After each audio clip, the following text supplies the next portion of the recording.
Emotion होना ठीक है, इमोशनल होना नहीं। सेंटिमेंट होना ठीक है, सेंटिमेंटल होना नहीं। क्या मेरी बात समझ आ रही है? अर्जुन जो है ना, वो उसके इमोशन उसके रूट कॉज बन चुका था, उसकी मिजरी, उसके दुख के लिए। टेम्परेचर बढ़ गया, रोंगटे खड़े हो गए, पसीने छूट रहे हैं, आंसू निकल रहे हैं, गांडीव छूट गया, हालत खराब हो गई, गला सूख रहा है, रोने लगा है अर्जुन। वो हालत कब रोए थे आप लास्ट टाइम? उसको याद करो आप। वो एक्सट्रीम मिजरी में इस समय अर्जुन, क्योंकि अर्जुन जानता था कि दुर्योधन को पैसा चाहिए बिना काम किए, which is called wealth without work. Arjun जानता था कि दुर्योधन बिल्ड करना चाहता है कॉमर्स विदाउट मोरालिटी, यानी कि बिजनेस जिसमें ईमानदारी ना हो। अर्जुन जानता था कि दुर्योधन चाहता है पॉलिटिक्स विदाउट प्रिंसिपल, राजनीति जिसमें कोई सिद्धांत ना हो। अर्जुन जानता था कि दुर्योधन सारे गलत काम कर रहा है, पर अर्जुन की सिचुएशन आसान नहीं थी, इतनी आसान नहीं। अभी मेरे को आपको समझने में आसान लग रही है। तो आप कुछ कंडीशंस को सोचो, कुछ सिचुएशंस को समझो। वो पुलिस वाला जिसकी पत्नी बहुत बीमार है और हो सकता है मर जाए अगर वो उसका ध्यान ना रखे, लेकिन उसको अगर फोन आ जाए कि फट से आप इस सिचुएशन हो गई है, यहां पहुंच जाओ नहीं क्योंकि 10 लोगों की जिंदगी खतरे में है, उसके लिए कितना मुश्किल होगा कि अपनी पत्नी को संभाले जो मर सकती है, या उन 10 लोगों की जिंदगी बचाने जाए क्योंकि वो भी मर सकते हैं। वो इनमें से क्या डिसीजन ले? उसके लिए बहुत डिफिकल्ट होगा। उतना ही डिफिकल्ट अर्जुन के लिए था। एक हार्ट सर्जन जो अपनी बेटी का कन्यादान कर रहा हो और उसको फोन आ जाए, कन्यादान करते वक्त यहां सबके सब बैठे हैं, कन्यादान के बीच में है, और फोन आ जाए कि किसी पेशेंट की जिंदगी खतरे में है, आप जाके उसको बचाइए। उसके लिए कितना मुश्किल होगा कि अब ये कन्यादान छोड़े अपनी बेटी का या उस पेशेंट को बचाने जाए। ऐसे ही मुश्किल अर्जुन के लिए था। एक इंश्योरेंस एजेंट जिसका पूरा घर ऋण में पड़ा हुआ है, उसमें घर में इतना कर्जा है, मां बीमार है, उसको पैसा तुरंत चाहिए, वो थोड़ी सी गड़बड़ पॉलिसी बेचेगा, उसको जो कमीशन आएगी उससे अपने घर को चला लेगा।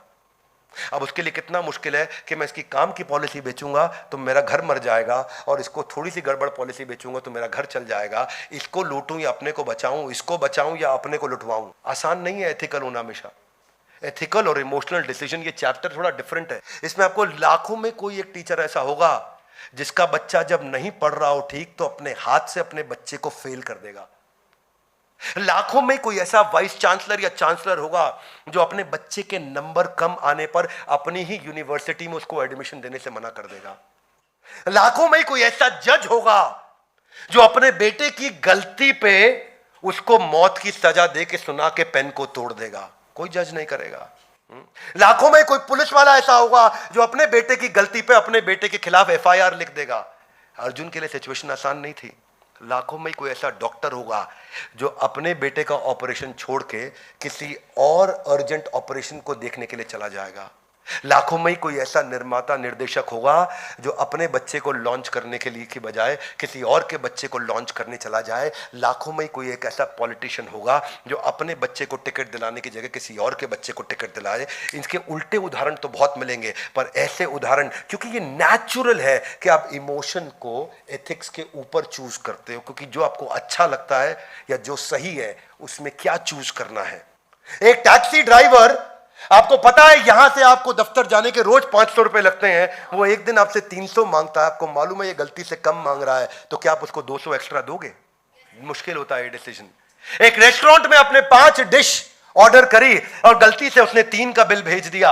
अब आप क्या बोलोगे कि उसको कि नहीं 5 का बिल दूंगा मैं क्योंकि मैं तो 5 ऑर्डर किया? कि लाइफ इंश्योरेंस एजेंट वो जानता है मेरा भाई ये टर्मिनली इल है, ये मरेगा, इसको कोई पॉलिसी नहीं देगा, लेकिन उसकी झूठी पॉलिसी बनवाता है।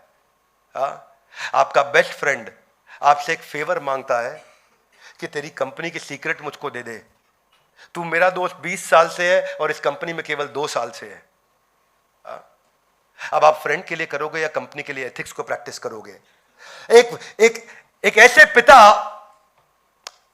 जिनका सर्वाइवल पॉसिबल नहीं है और आप कर्जे में हैं, और डॉक्टर कहता है कि आप इनका लाइफ सपोर्ट सिस्टम हटा लो, आपका कर्जा बच जाएगा।